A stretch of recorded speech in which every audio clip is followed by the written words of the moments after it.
Hey, everyone. It's Z from Build the Business You Love. And today I'm going to be doing a short video about event contracts, things that should possibly be implemented into your business's contract from an event space's perspective. And some of these things you may already have in your contract, some of these things you may not have in your contract. First, we're going to do a little bit of housekeeping. I am not an attorney. This is not to be used for professional advice. This is actually just for informational purposes. Okay, so if you wish to do a contract on your own or wish to seek advice of an attorney, please do so. This is not a substitute for that. Okay, all right. So first, we're going to get into it. Event-based contracts, and basically this video is going to be recorded for, new and inspiring event space owners and also event space owners that have been working for a while, but are continuing to add to their contract because, as we know, the contract is a living and breathing thing, right? Somebody acts up in your space or does something crazy in your space, or there's something that you don't like that happened, you add it to your contract, right? So some of these things are as a result based on my experiences of what something that happened, and I added it directly to my contract, right? So these are things that you can utilize for your business rules or for your rules that you would wish to implement for your event space. Okay, so really it's about being prepared, setting the expectations for your client and your customer, and also setting expectations for yourself, right? Sometimes things happen and you're kind of caught in a whim, and even with this, things would happen and I'm just caught out there, and you just don't know until it happens, right? You don't know that this is something that needs to be in your contract until it happens. So let's start. Okay. I also have a Facebook, by the way. It is the startup networking small business Facebook page, and you can take a look at it. I'm gonna put a link. I can't even remember the full name, but I'm gonna put a link. And a lot of people, ask questions. You can also ask questions about your event space, about questions about your business. It's not just for event spaces; it's also for businesses as well. I have a link here as well to schedule a discovery call if you have any questions, or if you would like to set up any type of coaching or consulting. Okay, and I also have some event courses coming soon, as well as some business startup courses and trademarking courses as well. So we're gonna keep it going. Okay, so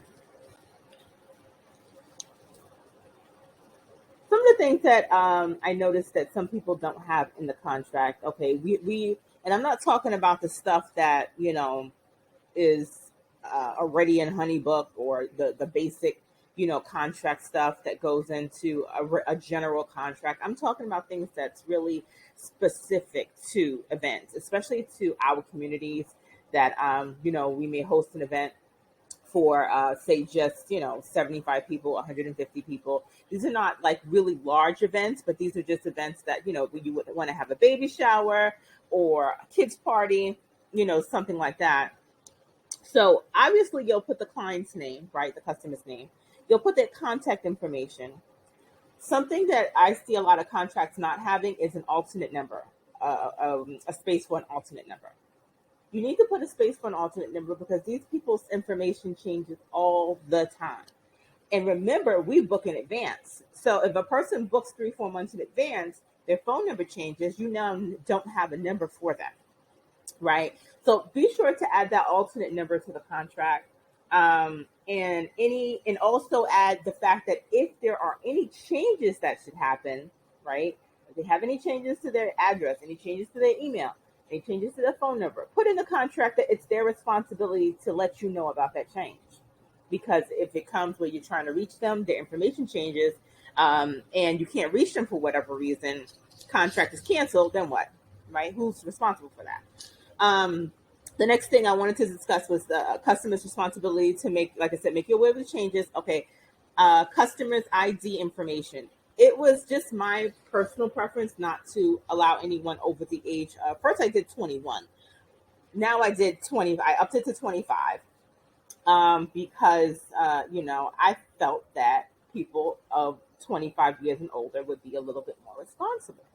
Um, that may be the case in some instances, and other instances may not be the case, obviously, right? But make sure you have if not a copy of the customer's ID, make sure you have their ID number in the event that something happens. And then it also adds that layer of security where they say, oh, well, they already have my stuff. I can't wow out. You know what I'm saying? Um, Another thing that I used to add in my contracts is the event purpose. Like, what's the purpose of the event, right? A lot of times, because I didn't have adult events or teen events, that was just my preference. I didn't want to go late, so I didn't have adult events. I didn't have teen events, and doing that, I would have some people say, "Oh, I'm booking for a baby shower," and then bust out, and it's a whole teen event just so they can get in. You violated the contract. So put the event purpose in your contract as well, because we want to be sure that we're booking for to the person and to the purpose that they agreed to, right? The next thing is the date and due date and balance date, as well as the balance due date as well as the event date. Some people are not clear on, or they pretend not to be clear on when they need to have their balance in by. So we want to make it super clear at the beginning of the contract and within the contract so they are aware. Okay, there should be no surprises, and it should be very clear to the customer. As we know, many people don't read. Let's keep it on it, right? All right, the next thing I have here is event date and usage period. Do you include your breakdown time and your decoration time in your usage period? Do you break it down? For instance, you say, okay, well, I'm going to give you 2 hours to set up, and then you'll have 5 hours to have your event and 30 minutes to break it down. Do you do that, or do you just say, I'm going to give you a full 8 hours. This is your time. Whatever you do within that time is your time. Whatever it is that you do, you need to be really specific and really clear on the things that you that you want to convey to them, because what happens is they're going to be writing up their invitations, right, for 7:00, and people are going to come at 7:00 because that's when their usage time started, and they're thinking, hey, I can come at 5. They just made this up in their whole head, right? They just make stuff up. If you're already in the business, they make stuff up. They're going to come to you. I thought I could come 2 hours early. No one said that. No one discussed it. It's right here in your contract. This is your usage period. So decide as a business owner, as an event space owner, what their usage period is going to be. Be clear, okay? Let them make it clear when when they want to, get their invitations made. Let them know, hey, if you are doing your event, starting your event at 5:00, okay, then that you need to make your invitations for whatever time. If you're starting your event at 7:00, you know that you need to make your invitations and you need to start decorating at whatever time. So make sure that that is clear, okay? I can't tell you how many people just didn't understand that. I had to really make it clear and spell it out in the contract and spell it out when they came to book. That was really important to me as well, because I like for people to be to understand what's expected of them, what's expected of me, and be very fair. Okay, so again, consider the time when making invitations. Your balance. When is it due? And if you don't pay it in time, what's the repercussions? Okay, are you canceling their event? Or do you allow them to pay it late? If so, is there a late fee? If you allow them to pay it late, then and there's a late fee, they need to know that. That needs to be in the contract. And then what's late, right? You don't want them going a week before the event and they still have not paid you. You don't want that to happen, because the day could go, they could have canceled and they didn't tell you. That happens. And they'll come back asking for their deposit back. So you need to make it really clear, break it down. When the balance is due, what happens if it's not paid in time? Okay. Also, when are funds refundable, if at all? So are you allowing people to provide, or are you giving people a refund if something should happen? So if they decide, hey, I'm canceling my event, is there a time frame? Say, okay, if you cancel within 30 days, or if you cancel within, I don't know, 24 hours, that's ridiculous, but just saying. So you want to make it really clear, when are your funds refundable, if at all? I personally never did. I did non-refundable for everything. Let's avoid any confusion. Okay. The next thing is, what's allowed in your venue? Do you allow alcohol? Do you allow food? Do you allow hookah? A lot of places these days, especially in the 420 states, that allow, marijuana, they are 420 friendly. Do you allow that in your venue? If so, then where in the venue is that allowed? You need to make it clear. What's happening during a shutdown from a local municipality? It happens. It happened to me. Okay. If something happens where the police happens to come in, they looking for somebody. I had my event spaces in Brooklyn, New York. It's nothing for the cops to come in looking for alcohol, liquor, because bring your own beer was illegal or is illegal in New York and in Brooklyn. So, they can easily come in, confiscate any alcohol, shut the event down. If they're looking for someone, I don't know, who has a warrant, that's happened before. I've had so many situations. I was in the game for 10 years now. I actually help people to start event spaces. So, a lot of stuff has happened. So what happens when there's a shutdown from a local municipality? Put that in your contract. What are you going to do? Do they get a refund? Are they able to reschedule? Is it the customer's fault? Make sure that that's clear, okay? Because it can happen. Let's go to the next slide here. What's your cancellation policy? Be specific. If they cancel, if there's a shutdown, if baby comes early, if there's any financial difficulty, what are you going to do? It should be laid out clear and specific in your contract. A lot of times, baby will come early. I used to tell my clients, hey, what are you going to do if the baby comes early? I need you to have a plan. You and your spouse, you and your family have a plan. If the baby comes early, are you going to move forward with the event? Okay, have that in your head, because they don't think about that. You have to have these thoughts for them.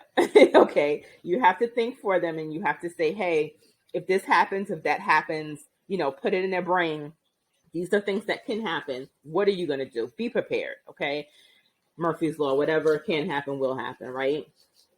What happens if the contract is broken and reinstated? That's happened, right? I had plenty of times, please, when someone says, hey, I'm not having this kid's party anymore. His first birthday party is canceled. We're not doing this anymore. Come back. Oh, is it still available? Because I think we're going to still do it. It's like, what are you going to do if the contract is broken and then they decide to reinstate it? Are you going to let them have to pay another deposit? Are you going to charge them a fee? I used to just charge them a fee if the day was still available. Either way, I wouldn't allow them to apply their balance to that particular event. However, if they were just canceling or whatever, then they don't get anything back. You should be able to cancel at any time and provide refunds, okay? As an event space owner, as a business owner, you should give yourself the right, the opportunity in the event that if you have an irate customer, they act crazy, you get these bridezillas, these baby shower zillas, these these birthday party zillas, and they just start acting crazy and think they can talk to you any kind of way. Maybe they're coming to view the space to see where they're going to put stuff, and you find out, okay, this person is not someone that I think that I want to have in my venue, or their people, because I could see it's going to be a problem. All money ain't good money. So you should have something in your contract that says, hey, if I need to cancel because, this person's acting crazy, or just cancel, just keep it general, cancel in general. then I should be able to do that, okay, as a venue owner. So have that in your contract. You should have the right to terminate an event at any time. If the rules are broken, what will you do? Do you provide a refund? If the rules are broken, if you tell them, hey, no hookah, and you come in and or you see on your cameras or your security guard or whatever you have going on tells you, hey, this person, they smoking hookah in your event, and it doesn't have to be the person that booked. Their guests are doing something that they're not supposed to do. They're violating your rules of your event space. What are you going to do? You should have the right to terminate their event at any time if the rules are broken. That should be in the contract. Let your customers know verbally as well as in writing that, hey, should you break the rules, you can be shut down. I'll personally shut you down, okay, without a refund. That was my thing. That's what I did. Property damages and inspections after the event. If property is stolen, how would they pay for it, right? What happens if they steal a chair? Those things are expensive, even if it's just those little folding chairs. You don't want to have to keep buying chairs because chairs are popping up missing. Because chairs are, turning up missing. You don't want to have to continue paying for stuff. So when you do your inventory and your checklist, when you're done with the event, you discover, hey, something is damaged, there's a hole in the wall, whatever the case. What do? You should have some sort of procedure in place for that. Okay. Personal items. Are you responsible for personal items? I personally was not. I was not responsible for personal items. If you left something or your guests leave something, a phone charger. How many times do people call y'all, or people that's already in event space business? How many people have called y'all for a phone charger? I left my phone charger in the wall socket. I will never forget this young lady who wasn't even my customer, my client. She was just attending the party. She was an attendee, okay, and she left some fake Gucci shoes. I said, okay, well, I'm not responsible for them, but if they are here, and I did see them, I put them up. I said, if they're here, you're welcome to come during our next showing, which is X, Y, and Z time. But keep in mind that I am not responsible for them. The business is not responsible for them, and I am not personally responsible for them. So if you want to come and take a look to see if they're there, then you can. She never came. A year later, I am not kidding, a year later, she calls. Hey, I'm still looking for my shoes. Those shoes are so expensive, and da-da-da-da. I said, well, by that time we had done renovations and everything. Those shoes were gone. Nobody want those shoes. And she, kept calling and leaving text messages and emails. And first of all, I told you to come for them. You did not. But I am not responsible for them since you did not come. Okay. Rented tables left behind in error if they get damaged. Sometimes people bring their own stuff, right? Sometimes people will bring their own little tables or whatever. They need the extra table. Most times they don't. If you provide tables, they just think they do. And they'll bring their own stuff and they'll leave stuff behind or their stuff will get damaged. Have something in the contract that says you're not responsible for that either. Insurance for vendors. If you have a vendor come in, if they are delivering chairs, if they're delivering food, if they are, delivering balloons, a setup, whatever it is, the decorators are coming in. Do you want these people to have insurance before they even step foot into your venue? That's up to you. At first, I did not require it. Then I started to say, hey, okay, I want the vendors to have some insurance because somebody trips and fall with their stuff in your venue, they could come back and sue you. And that's just the truth of the matter. So because it's in your venue, the stuff was damaged, if they were damaged, so you want to them to have insurance as well as you having insurance. Insurance per event. I'm sorry. If some people or business owners require event insurance per event, per wedding, per baby shower, per party, to protect the person having the event. So they'll require this certificate, this insurance certificate from the person who is having the event. And there are websites and stuff that you can get that from. I never really dealt with that. I probably should have if I decide to do another venue in the future. Maybe that's something that I will consider because people they just go crazy. Can people leave items or bring them early? What happens? Oh, or what about furniture deliveries? Is there a charge for that? So you'll have customers that will ask you, "Hey, can I come, a day early so I could bring in my chair or my mother's and father's anniversary? Could I come and bring in their anniversary chairs or whatever the case is? Are you allowing that? If you do, who's responsible if it gets damaged or moved or the leg breaks of the chair because you need to mop and if that stuff is in your way, or if you try to move it into your storage space and right by the venue and something happens. So what about furniture deliveries? Are they allowed to come in, before time, before the usage period? You have to, put that in there.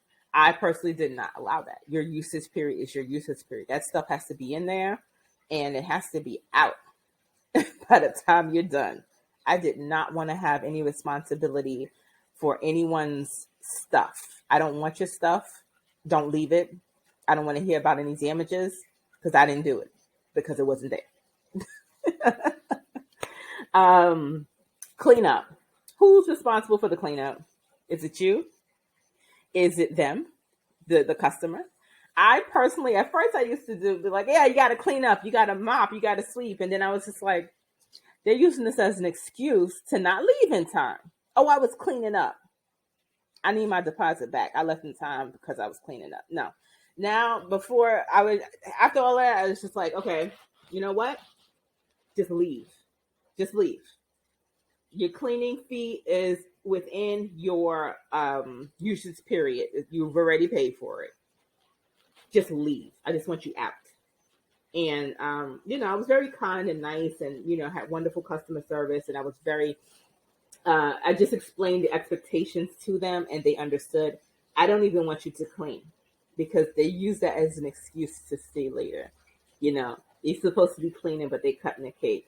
They're supposed to be cleaning, but they're still eating. It's like, y'all still having your event. I would love to go home. I would love to go home. So that's up to you if you would wish to put that into your contract when they clean up or if you want them to clean up. And then if you do want them to clean up, what do they clean? Is there a checklist? Do they have to mop? Do you provide that stuff? I couldn't be bothered with it. Okay. Moving on. Clean up and damage deposit. Are you taking that beforehand? And how do you take it? When do they get it back? And under what conditions? So if you ask them, hey, I need a deposit for damage in case if there's damage, or if you decided to allow them to clean, I need a deposit for cleanup. Whatever it is you decide to do, it should be very clear and under what circumstances they get it back. So you can get this deposit back if there's no damages, there's no scuffs on the floor, there's nothing attached to the walls, there's no glitter. I did not allow glitter. Glitter is a mess to clean up. There's no glitter. And, whatever it is that you decide to add to that, that's what the conditions are in order for them to get the deposit back. So be very clear. If you want to have a separate checklist, you can do that too. I used to have a laminated checklist. It's laminated. They can't go anywhere with it. It's hard. I can't write on it. It was just for them to see, as they were booking, because there were no surprises because I set out all the expectations beforehand. When can they get it returned to them and how? Do you return it to them by the credit card? Do you just do a refund utilizing the payment system that you use, the point of sale system that you use, or do they have to come in and physically get it? So you just have to, figure out what that is and stick to that.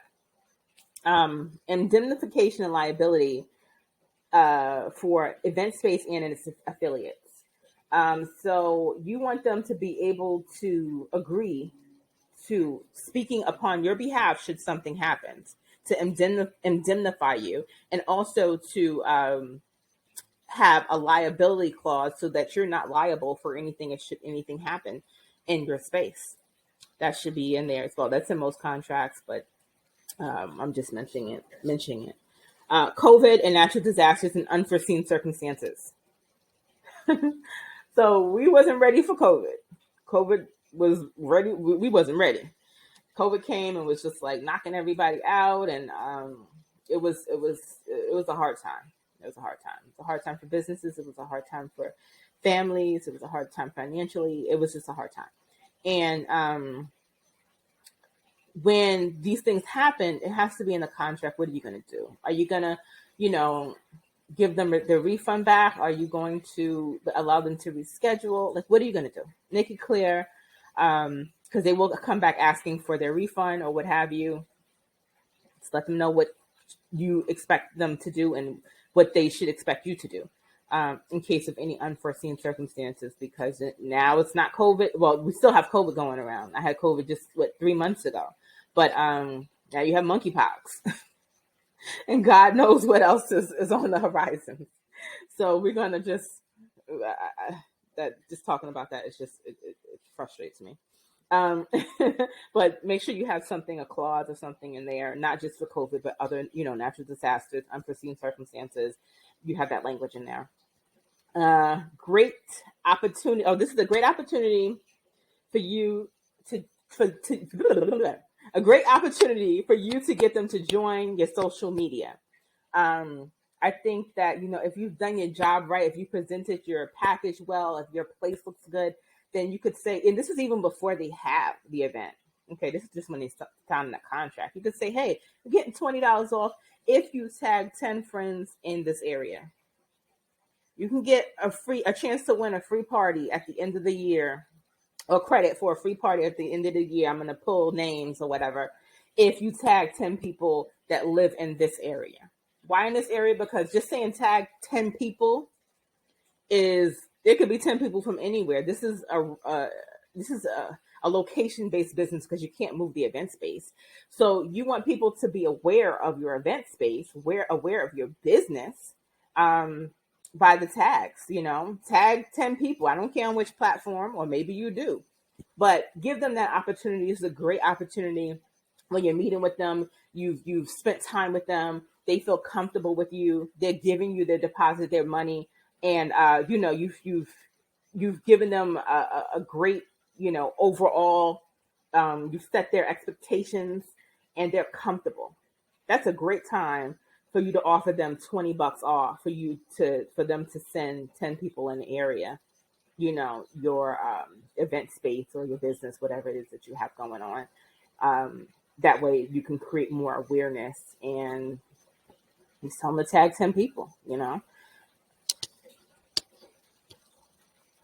All right. Again, my name is Z from Build the Business You Love. That concludes the end of this particular, I didn't expect it to be this long, the end of this particular video.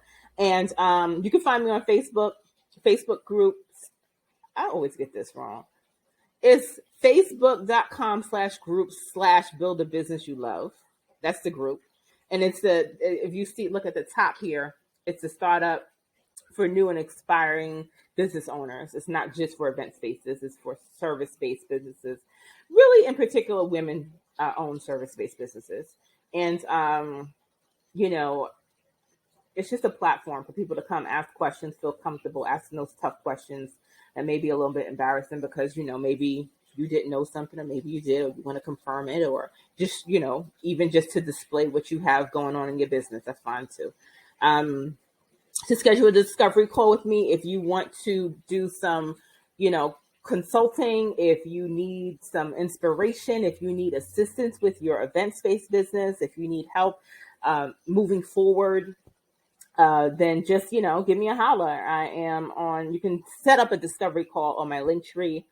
There it is right there, Linktree, Build the Business You Love.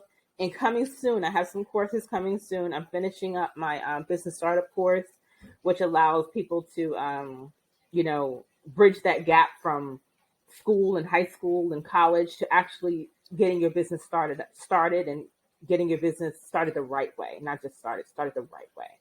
And a lot of us, I find, have holes in our business startup process, and you don't know what you need. You don't know what questions to even ask. You don't know where to start. And this particular course does that for you. It opens up awareness and creates, it offers information about, where to start. And I'll have a trademarking course coming soon, as well as an event-based course coming soon. So I hope that you enjoyed this video. If you stayed here this long, I hope you did. And, you'll be seeing me more often, coming out with some videos. And I hope to hear from you guys soon. Feel free to like and subscribe, comment. If you need some questions asked, that's fine as well. All right. Talk to you guys soon. Bye.